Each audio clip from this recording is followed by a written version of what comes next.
So I'm going to talk today about how to make sure your software engineering organization is effective. And effective means successful in producing a desired or intended outcome. And effective software development is about delivering business value. But it's also about removing the things that don't bring you business value. So people here familiar with the term yak shaving? A few of you. So yak shaving is what you're doing when you're doing some stupid fiddly thing. And you think, well, what is the value this is bringing? But actually, there's a chain of causal relationships to the thing you originally started with. So it's the idea you want to tidy your house, you need to buy rubbish bags, but you don't have any, so you need to go to the supermarket, but your car's empty, so you have to go and fill up the car. And I'm sure you can think of exactly that sort of chain of things that happen to you in software development. Now, I have worked in teams building APIs and building tools for quite a long time. And I really think that the job of those teams is to remove some of those 12 steps so that other teams can just get to the thing that they really care about more quickly. This is such a great book. It's also quite short because the second half is all about the survey design. So you read the first half, you get a lot of value. Accelerate talks about what it takes to build and scale high-performing technology organizations, and that's very deliberately couched in terms of organizations that make their business more successful. And the authors look at what those organizations have in common, and they came up with 24 key capabilities. Well, the thing that really strikes me about this is that large numbers of these are not about the technology. They're about the culture, they're about the product and process. I'm going to focus on the two that are about architecture, though. So the first is about loosely coupled architectures. So microservices are designed to be loosely coupled, but they're not the only possibility in that area. But they're loosely coupled means that changes in one place are unlikely to have an impact somewhere else, so that you can write and deploy code without having to coordinate that work with other teams. And that's why you need cross-functional teams, so you have everything in one place to be able to put that code live in production and support it. The second architecture-related facet that Accelerate identified is empowered teams, so teams that can make their own choices about how they're going to solve a business problem. But they specifically also call out making their own choices about the technologies they use, including the technologies they use for doing builds and deployments. So it is really associated with successful business outcomes if you get to choose your CI tooling, for example.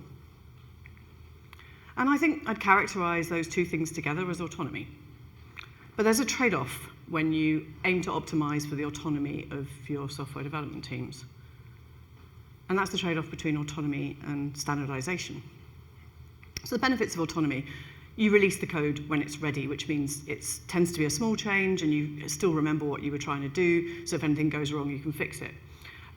You can choose the optimal tools for your position.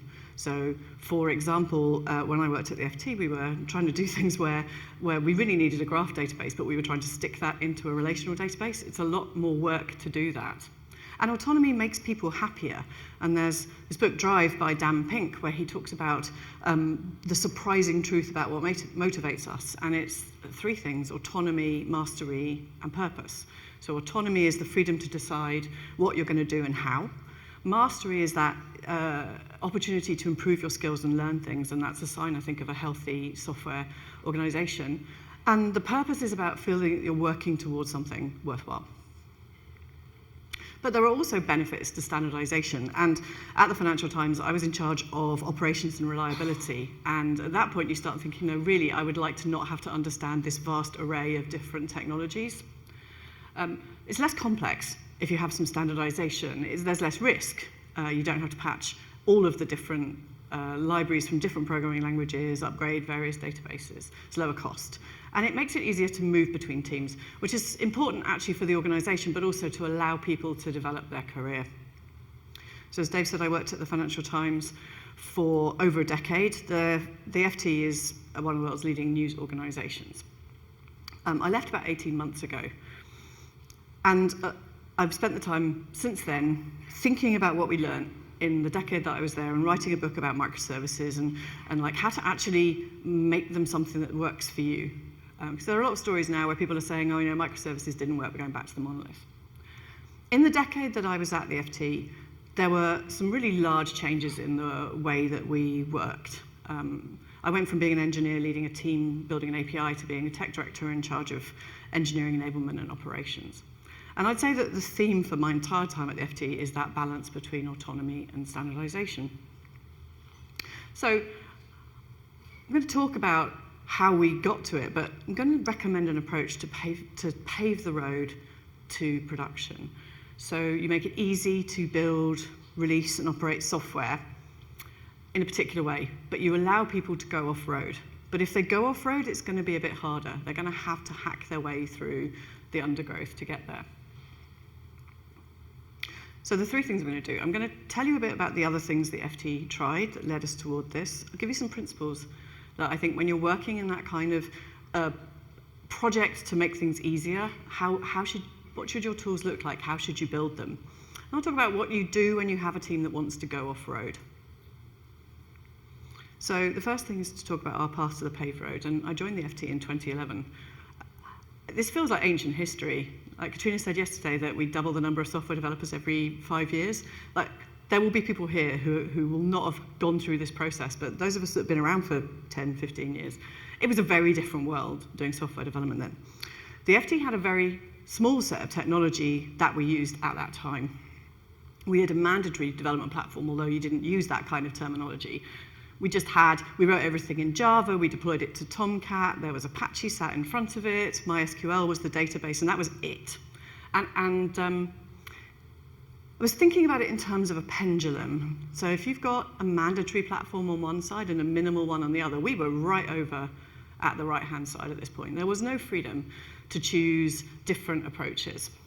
And this is what teams looked like. So this is before DevOps. So you had development teams who would code, and then I would code, I would write my code, I would check it in, and then someone would package it up, and an operations team would deploy it in production. We had an infrastructure team. I actually had no idea what infrastructure did, because I had nothing to do with them, but they were building servers, doing networking. They were doing a load of stuff that, to me, was just a bit opaque. There was a lot of waiting around for other teams to do things. So when I finished work on a feature, I'd check it in, and it would begin a pretty slow journey to production. I mean, it would start off with me going to a change advisory board meeting on a Tuesday to put it into test on a Thursday. And then if that went well, it might go into production a bit later. You don't need to see the detail of this, but this is the process that we followed at this point. Stories were batched. There wasn't a lot of automation because almost all these steps had to be, well, they were manual. We didn't have automation, really. All of the systems that we built, and there was more than one, but they were all fairly big and sort of monolithic architecture, which meant that a release to the website for the FT involved making schema changes to a relational database. So we couldn't do it while journalists were publishing the news. We had to freeze the website. Now, luckily, the FT is a business newspaper, so actually Saturday is quite low on news in business world, and so we could take a couple of hours and release it. But the worst case release that I was part of, 24 hours later, we still had not successfully released this, and the website had been sat there with no news. We couldn't do a zero downtime release. And if I try to plot autonomy against standardization at that point, it was highly standardized, very little autonomy. I couldn't choose a different programming language, I couldn't choose a different database. As an engineer, I spent 90% of my time writing code, which I've not been even remotely close to that since, but I also spent a lot of time waiting. Oh, we did 12 releases a year. 12 releases a year, once a month, we would be able to get a slot on a Saturday. So by the time that your code went out, it could be 6 weeks after you wrote it. So as an organization, we wanted to make that pain go away, and we wanted to be able to deliver value a lot more frequently. So 3 things happened at the same time, and it was all in response to changes happening in the industry. We went to some conferences, we saw what people were talking about, and we thought, oh, we can make this better. So first of all, the infrastructure team started to build a platform for provisioning, which they imaginatively called the FT platform. It subsequently got called FT Cloud. First, it was using private cloud in our own data centers, then on public cloud using AWS. And they tracked the improvement in the time for setting up a server. So when I joined in 2011, it genuinely did take 6 months to have a server that I could put code on. By 2014, it was minutes, 15 minutes, and people were complaining about how long that took. So that made a massive difference. It came with infrastructure as code, it came with automation as a standard. You'd spin up a server and the logs would get sent to a log aggregator, you had monitoring. So it was a massive improvement over what we had before. And that allowed us to make the second big change, which was to adopt a microservices architecture.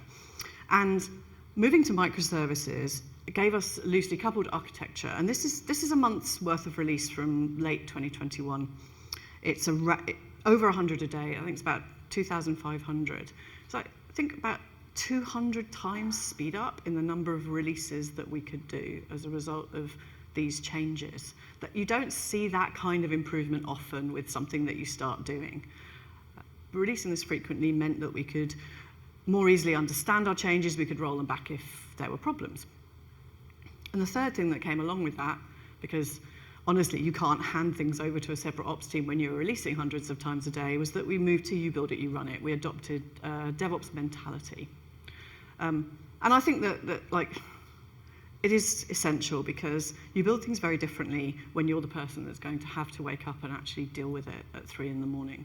You think about the way your system is going to operate in production. You add useful logs as opposed to logs that are just completely pointless. And this is what the organization looked like around this time. We had a platform rather than infrastructure. We had DevOps teams. Standardization had reduced in some areas in a good way. There was a bit more freedom to use your own choice of database now that we had servers that we could easily configure. So we had slightly less standardization, slightly more autonomy, but there was still a problem, which was that lots of decisions were made for you. The platform team at this point were very much an old school infrastructure team. They didn't really want to talk to engineers, and they basically built a platform that they would like to use. And if you joined the FT and you actually had used AWS before, you'd be really frustrated because you couldn't do the things that AWS provided because the platform had abstracted that away.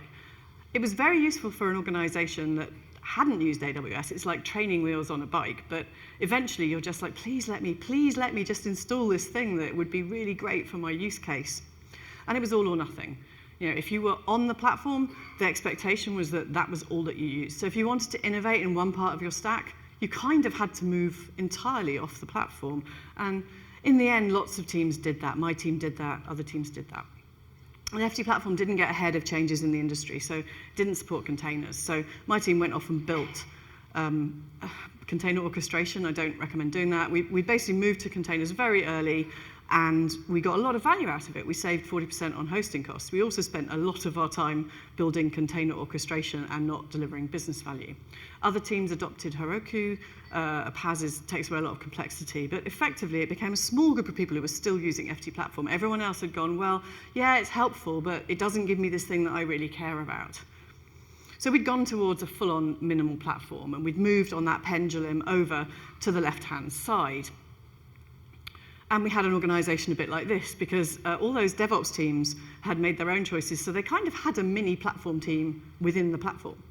There was still a platform team as well, because there are some bits of tech that no one in a team wants to have to manage. So, you know, there's still someone that's doing DNS or CDN or stuff like that.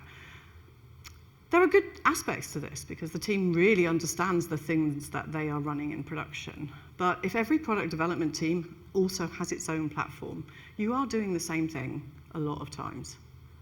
And that's just not very good for the business. You're wasting a lot of your effort. You can release code really frequently, but two of your 5 developers are just doing stuff around infrastructure and platforms.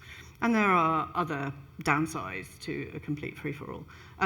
Minimal platform, huge autonomy, very, very little standardization. And this is just a subset of some of the technologies that we had in play at that point. You know, we did have Java, but it was mostly older services because we'd pretty much moved to Go for back-end development. We had Python for most of the infrastructure teams, Node for anything that had a front end. We were running on Heroku, Kubernetes. We used Lambdas on AWS. We had 5 or 6 different databases. It's too much autonomy. There's a lot more risk when you have that volume of different technology. And there are things that are important to a company that each of those teams is not going to optimize for. So the FT do not want to be in the news for being hacked. So security is important. How do you make sure that all of that estate is secure? There will be software that you as an organization don't even know is deployed because the developer with a credit card has signed up to something and is using it.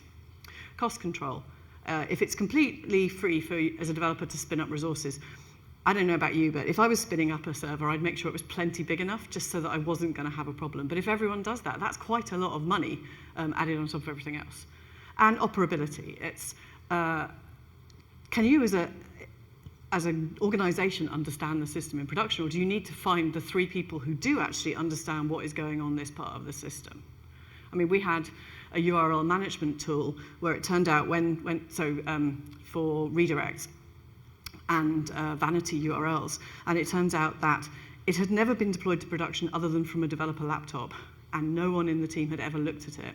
No one knew where the backups were or anything. So when we had an incident, it was like a mystery. So we responded to this challenge by introducing guardrails, and Michael mentioned them yesterday.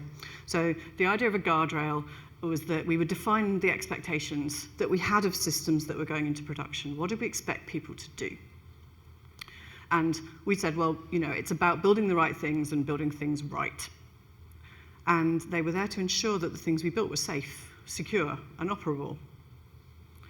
And we started with a checklist, loosely in the order that people needed to tackle things to get to production when you're building a new product or a feature. And we weren't trying to tell people about how to do development. We were trying to pick up the things that they might forget because there's a lot to understand when you're responsible for all of your code. So here's what you need to think about in terms of browser support or accessibility. We need you to log your changes for this system so that we know that there has been a change. This is good because engineers liked the fact there was a checklist. They could go and read through it and know that they had done the necessary things. But there are still some problems. It's easier to write guardrails than it is to keep them up to date because things change. It's also pretty hard to know whether everyone's actually complying with the guardrails. So yeah, you have to do this. You have to make sure your system in production looks like this. How do we tell? How can we tell whether or not someone has integrated change logging? It's not obvious. So the pendulum had swung a little bit back towards the middle. There's still a lot of freedom in terms of what teams could choose. And now the structure of the department looked like this. And I've renamed it platforms at the bottom to engineering enablement. And you might say, well, that's just a new name, but there was actually a difference. We were trying to work differently. And by this point, I was leading that team. We were trying to work differently to the old school platform and infrastructure team. And Team Topologies has a lot of great stuff to say about how to structure an organization for a flow of work. And they talk about several different types of team. And I'm going to talk about the first 3 because I didn't see the complicated subsystem team in my experience at the FT. So a stream-aligned team is working on a stream of valuable work related to a domain. So that might be work on the FT website. It might be work to do our paywall. And the platform and enabling teams are there to reduce the cognitive load of those stream-aligned teams. Platform teams should focus on allowing those teams to deliver work with substantial autonomy, providing internal services, and enabling teams are specialists. They're experts in particular areas. They can go and work with those teams and bring them up to speed on some new technology that they haven't got familiarity. So engineering enablement at the FT at this point, we built common platforms and services, we had expertise, and we provided insight to people. So showing people what existed in our software estate, how well systems were complying with those guardrails that we had. So we could show you, you've missed this thing, it's not there. So these are the kind of things that engineering enablement handled at the FT. So the idea was that if you were someone in a product team, you didn't have to have a deep understanding of all of this, but you knew where to come to get that information. Guardrails removed a bit of autonomy, introduced a bit of standardization. But they also made it quite clear to development teams that they actually had quite a lot of infrastructure and operational work to do, work that wasn't delivering business value, and in the days of the mandatory platform, someone else had done it for them. So developers were starting to say, well, yeah, I'm really glad that we built our own container orchestration system, but I'd really rather someone else was running this for us. And groups of developers could still make pretty diverse choices of languages, platforms, etc. It was still a problem. So what happens when a team has to take over a service? And services move between teams all the time because the organization is responding to change. They realize the service is in the wrong place. But if you wrote this service in Clojure and it's going to a team of Node developers, it's much more complicated. And people say, oh yeah, well, it's a microservice, you can just rebuild it. But honestly, if you're a team that's being asked to take on a service, the last thing you want to do is to have to actually rebuild it first. You would just like to be given it and to kind of ignore it unless it breaks. And if everyone works differently, moving people is hard as well. And actually, moving people is something you should expect to do in an organization. Conway's Law says you ship your organization structure, but it also says you're going to get things wrong and you're going to have to change your design, which means you also have to change your organizational structure to match. And maybe there's new legislation, or you have a new CTO and she has a completely different view of how you should be tackling, which business problems you should be tackling. But I think this is where the idea of microservices allow you this complete freedom to choose technology really falls down. Because I think it's very good for developers to move teams. I think it's very good for the organization, it's good for a developer, it's good for your career. But it's much more difficult to do if it involves learning a brand new tech stack from programming language through to deployment platform. And I find programming language to be the thing that is most painful, because sometimes people's identity as a developer is very tied up into the programming language that they use because they are experts in it. They've invested time to really understand it. And I had a team of Java developers who were asked to all move to Node, and that was a really difficult move, and not very many of them actually did it because that wasn't where they saw themselves going. And full stack has to stop somewhere. You've got a cross-functional team. Most engineers at the Financial Times were T-shaped. They had a depth in one area, but they could do things on either side. But you can't do everything. You can't be experts in security, observability, accessibility with 5 people. And you don't want to be experts on all of those. You don't want every team to have to understand how to solve accessibility issues. Product teams need help. They need to be able to focus on the meaningful work. The problem is the more variable the tech stack is between those teams at the top, the more difficult it is for an engineering enablement team to do that, to remove some of that cognitive load. Let's take programming language as an example. Each new programming language means that if you want to provide a library and some examples that will help those teams, you have to do it one more time. You're now doing 4 or 5 different libraries. You have to be an expert in all of those languages. Continuous integration. If you have 5 different ways to deploy code, then when you want to add something like security scanning or logging of releases into your deployment pipeline, you've got to provide that in lots of different ways. So it's just messy and time-consuming. So we started to build a paved road. And paving the road is about taking the path to production and improving it. So you can walk along the path on the left. It's lovely, but when someone puts tarmac down, you can move more quickly. You're less likely to turn your ankle in a rabbit hole. So paving the road is about building a set of options that work well together, that will abstract some of the complexity and let people focus on business value. And it's fully supported, which means upgrades, patches, security fixes are handled for the teams that use it. Should be obviously better than building it yourself. But the key thing is it shouldn't be mandatory, because it's a very good signal if people are able to choose not to use the thing you're building, that what you've built is not good. If it's forced, people don't tell you they hate it, but they grumble about it. But if you can opt out, they will opt out, and you should be sitting there going, oh, I wonder why no one uses this tool I built. And it turns out it's because it's rubbish. It isn't usable. It's not nice to use. You will get a lot of pushback from teams about not being able to make the tools they built mandatory, because most people in a kind of infrastructure-y area aren't used to thinking about products and thinking about customers and talking to their customers. But you will get a so much better experience for everybody, including those teams, if you treat it like a proper product. I feel like platform engineering is for infrastructure teams what DevOps was for operations teams. It like tells you like you can do this in a, like you're a software developer, you can build a product, you can talk to people, and you can build something that's really good. My former colleague, Matt Chadburn, wrote in 2015 a kind of document about this, which said internal teams should think of themselves as service providers, exactly like any other service provider.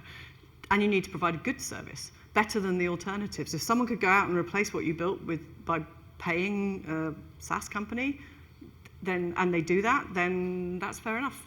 But you should be able to build something that's very tailored to the needs of your organization. You're not like a SaaS company. You can build a very specific, this is how your company works.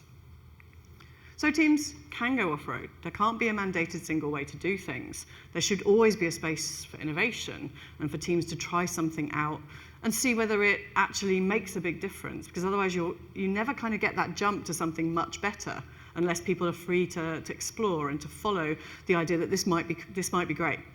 But teams that do that go off-road, should find it more difficult. They should find that there's more work for them to do, and they have to balance that up, because they're going to have to patch and upgrade and support in production and have a rota out of hours for this thing if it's something that's critical, make sure servers are monitored, et cetera, et cetera. So the paved road is great, the idea that people can go off-road. You still need to understand what you have in your estate. You need to understand what's on the paved road and what else is out there. And we built something at the FT called BizOps, which was a graph of information. So we could say, these systems are delivered by these teams. And the teams are led by this tech lead, there are repositories, there are health checks. You could navigate this graph. And the things that mattered to me that we built into BizOps, I wouldn't build something like that now because the tools are out there. You can pay someone else to give you a tool that will help you with this.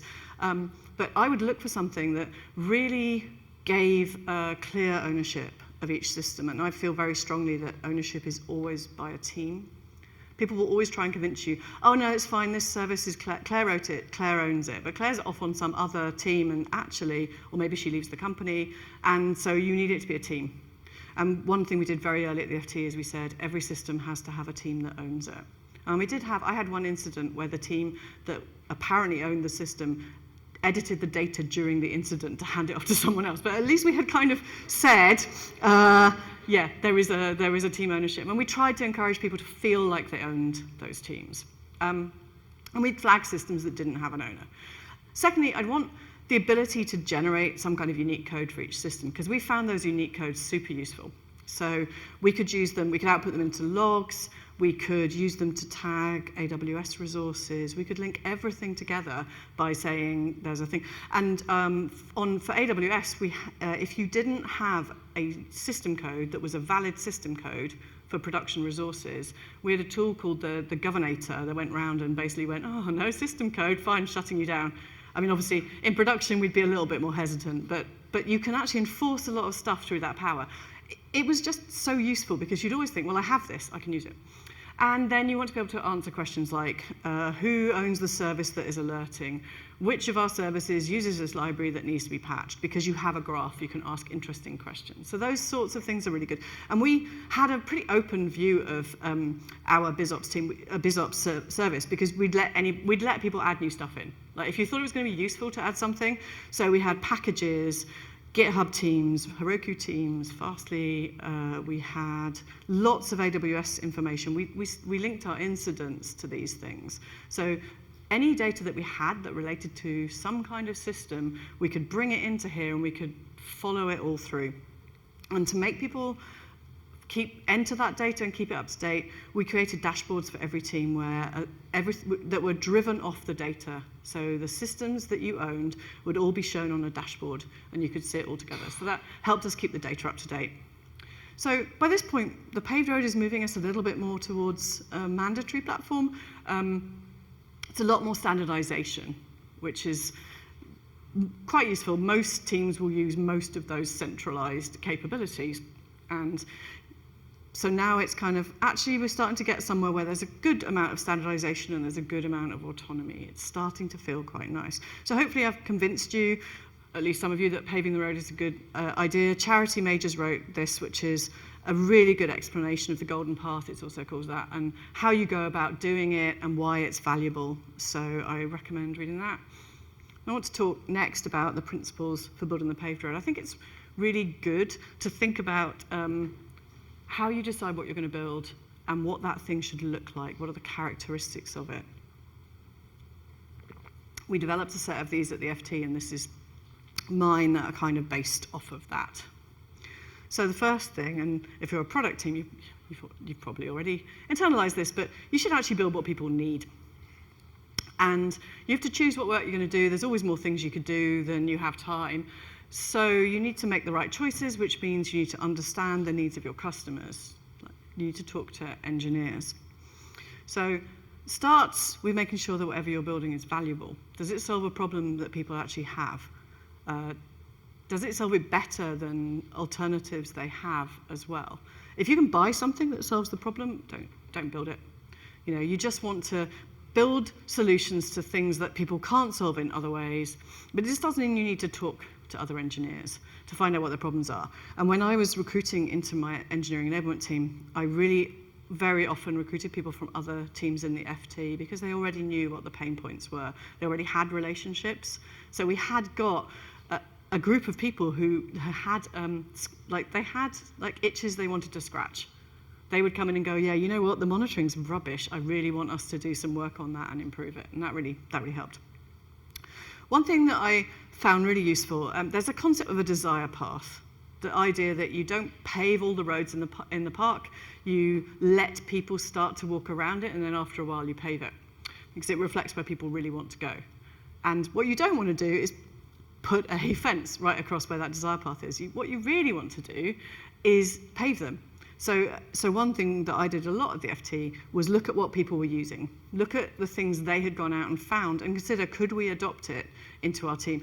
That's actually quite difficult, again, because engineers want to build everything themselves. So persuading a central team, we're just going to take this thing that someone else built and we're going to make it available to everyone. It's not something people get excited about, but it's really useful. You already know people like this because they went off and did it. So, you know, sometimes we'd take over the relationship with a vendor. Sometimes we would adopt a tool and make it more general. You want to give people something better. You want to be very clear on why this is better. Why is this better than what you had before? So we rebuilt our change API. We made it far more resilient because rather than making a call in to log a change and having that make a callback call to Salesforce, we would actually just put it on a queue and do that processing separately. So it was much less likely to return an error, an intermittent error. We also wrote more tooling, so it was very easy to use this new change API. The next principle is about reducing the risk of adopting a tool. Like, you want to give people confidence that they should adopt this. And that means it needs to be owned and supported.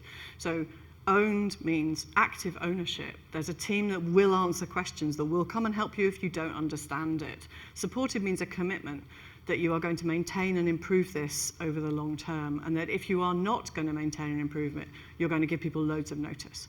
Because I expect anyone who's worked in tech has been hit by something unexpectedly going end of life.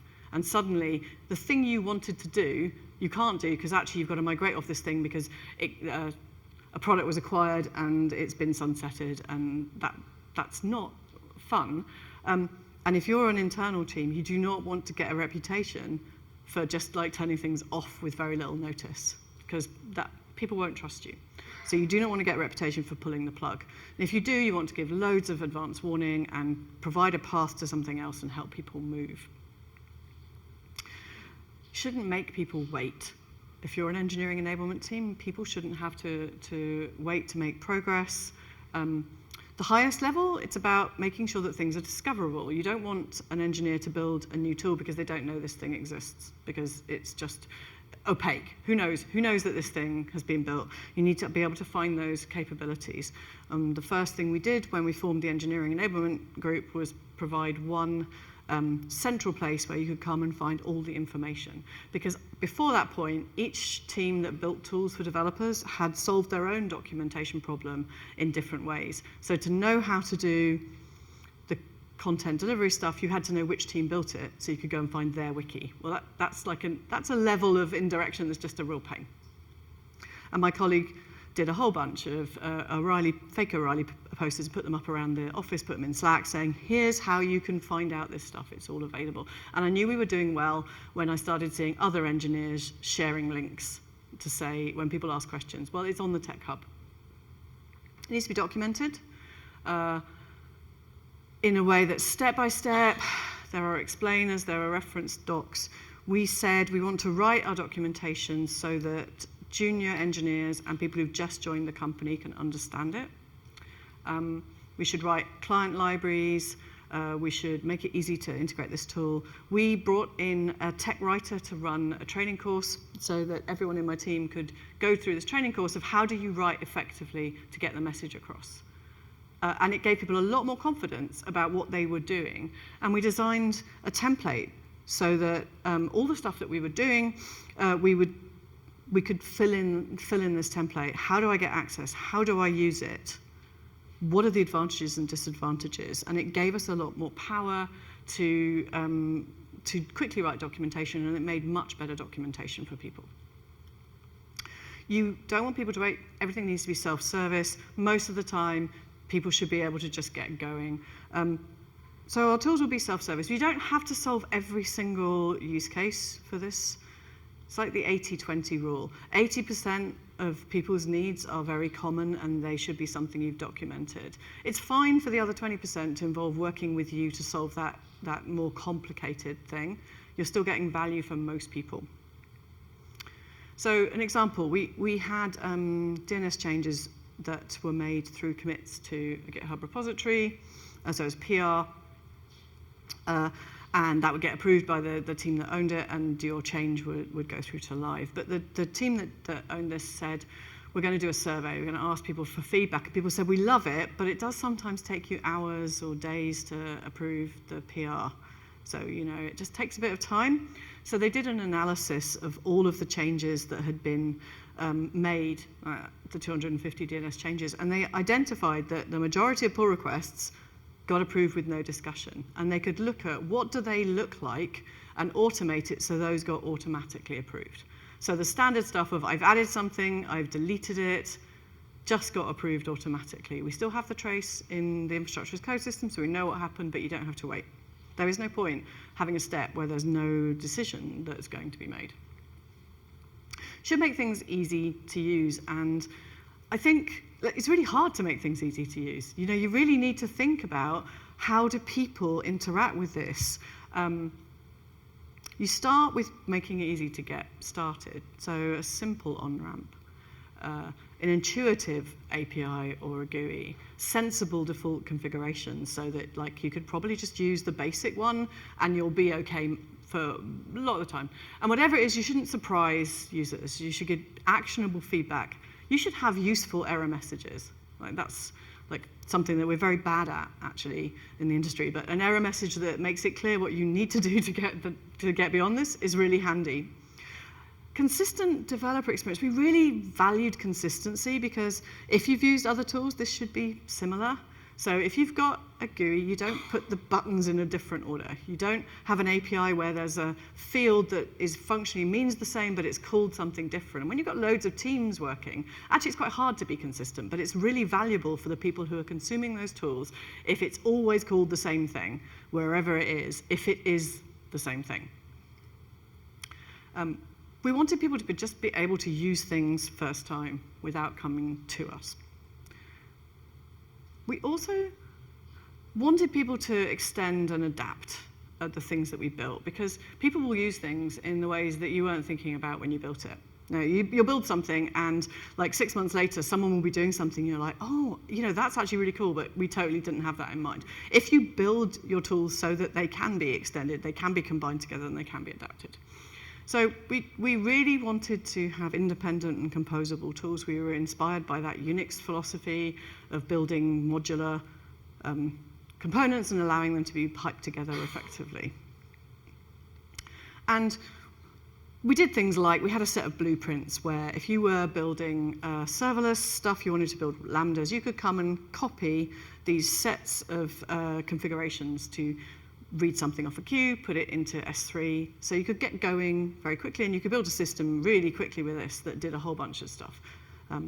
It's very good for a first pass of building new functionality.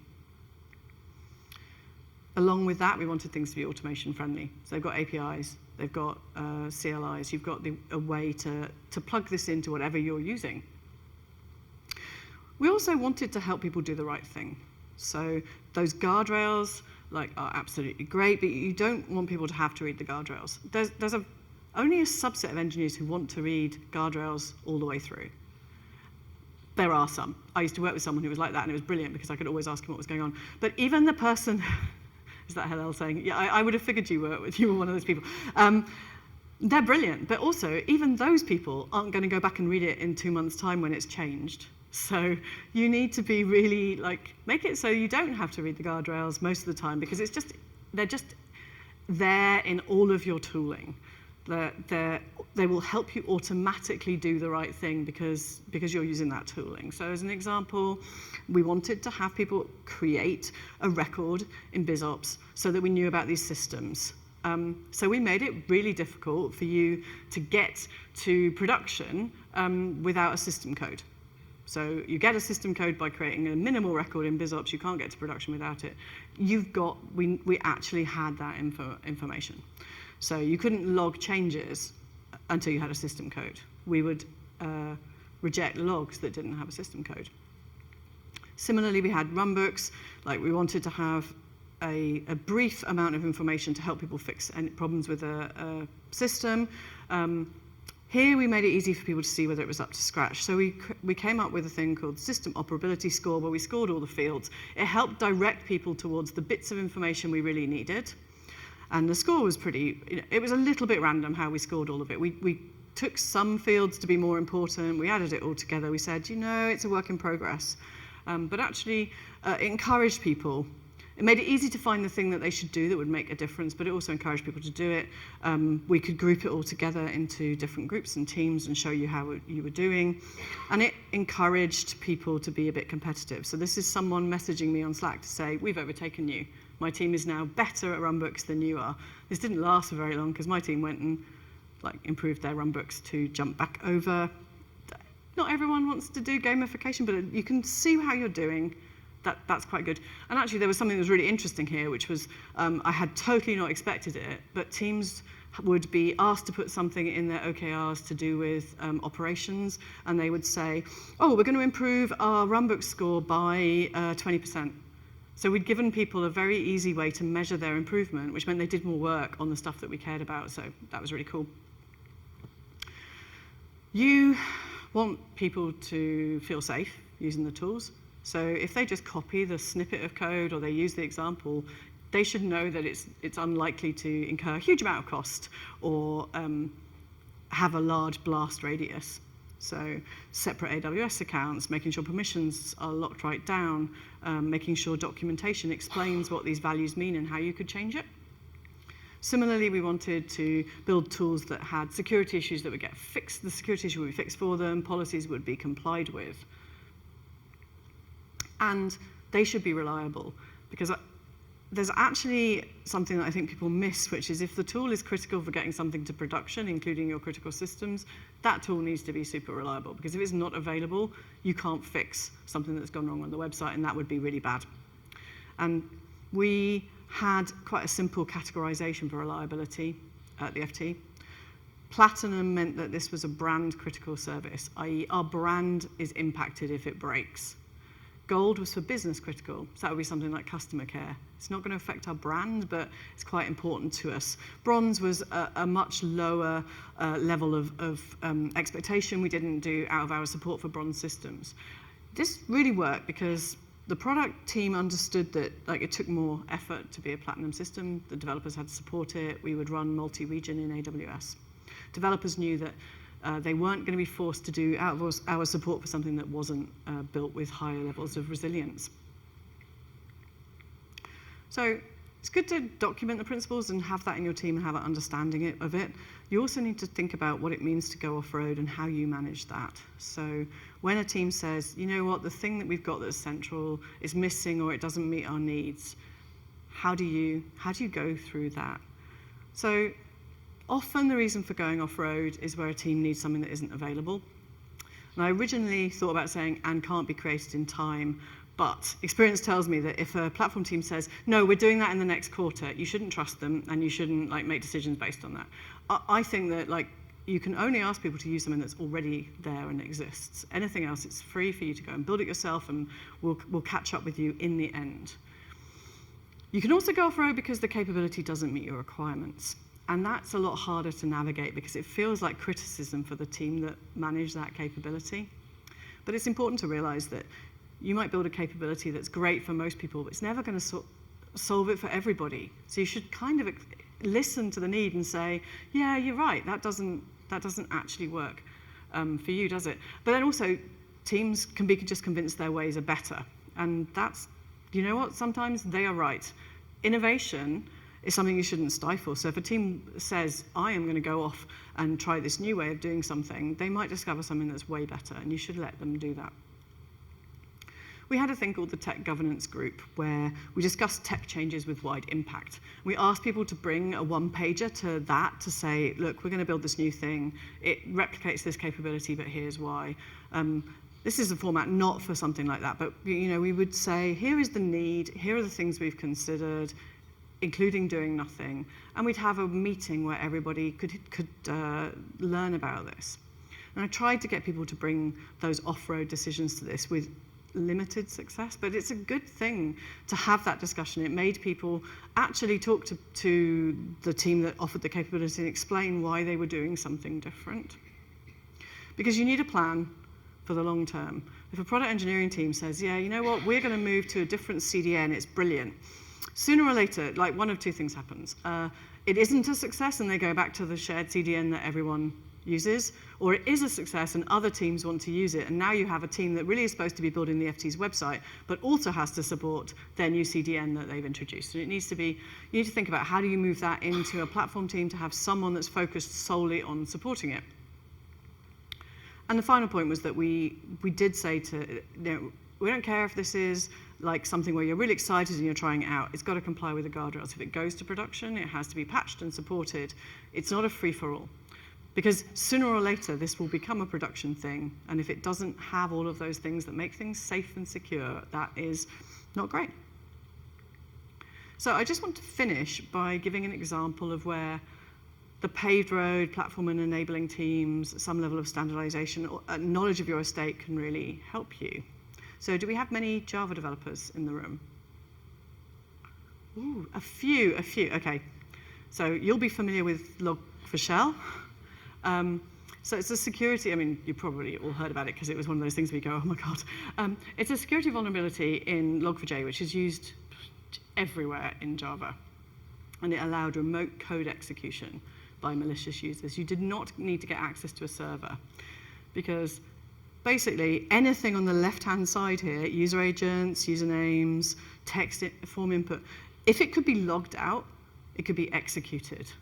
And this vulnerability was discovered just before Christmas 2021. It was actually my last day at the FT. I just went, oh no, look, honestly. And it was serious enough that we needed to take action. By the time of Log4j, we didn't actually use Java very much, but we still had quite a lot of services that were written in Java, and then of course third parties use Java and they might manage our data for us. So people who use those central platform capabilities got Log4Shell patched for them automatically. It was very easy. And the platform team spoke to vendors and to our SaaS providers and made sure that they were covered as well. People who had chosen their own technologies often didn't know whether they were affected. They had to work out how to fix the issues. And in some cases, these were people who had never actually done Java development, but they owned a service that had been deployed to production 5 years ago. It had never been changed for a long time, and they now had to work out how to upgrade Log4j. But they could use BizOps to find these. So we could find all the places where we had a dependency on Log4j. We patched this incredibly quickly, so quickly that we then had to patch it all again because they found a second vulnerability and they released another patch. So actually that was deeply annoying. But it does demonstrate the value of having that ability. I was able to go to my CTO and say, yeah, do you know what? I am pretty convinced that we have patched everything that involves those versions of Log4j, which I couldn't have done 5 years previously. We would not have felt safe to know that. So wrapping up. Paving the road helps you balance autonomy and standardization.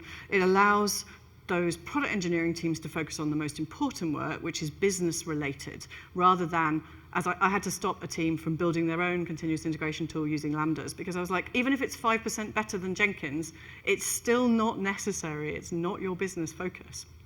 They can focus on the most interesting work, because actually complete autonomy means that you've got people in every team doing things that are just not that exciting. And there's a great post from Red Monk about developer experience and platform. And organizations should want developers to spend more time coding and less time thinking and working on infrastructure. And companies like Monzo, Skyscanner, Spotify, they're very successful with microservices, and they have a deep focus on the developer experience and having teams that enable people to make progress. And it's not just about that business process, it's also about retention, because why would a developer put up with a poor developer experience when they can find a job that doesn't suck? So seriously, invest in making this into something that is a lot more fun for people to do. You make progress on business outcomes. That's a fun thing. So my principles: build what people need, which means you actually need to talk to people. You think in a product way as a platform team. You need to think in terms of owning and supporting things long term. We had a bit of a tendency when I was first in charge of platform teams that we would build something one quarter and then the next quarter we'd move on to something else, and we'd never ever look at that first thing. So it never got improvements. We never said, is it actually good to use? Don't make people wait. Everything should be self-service. Make things easy to use so you can get your own key without having to get someone to give it to you. You should expect people to use it in different ways. And you should make sure that you're helping people to do the right thing. Dave promised a slide of my book. So it's in early release on the O'Reilly Learning Platform, the first 7 chapters. One of those chapters is about paving the road and building a platform engineering function. And that's it from me today. Thank you.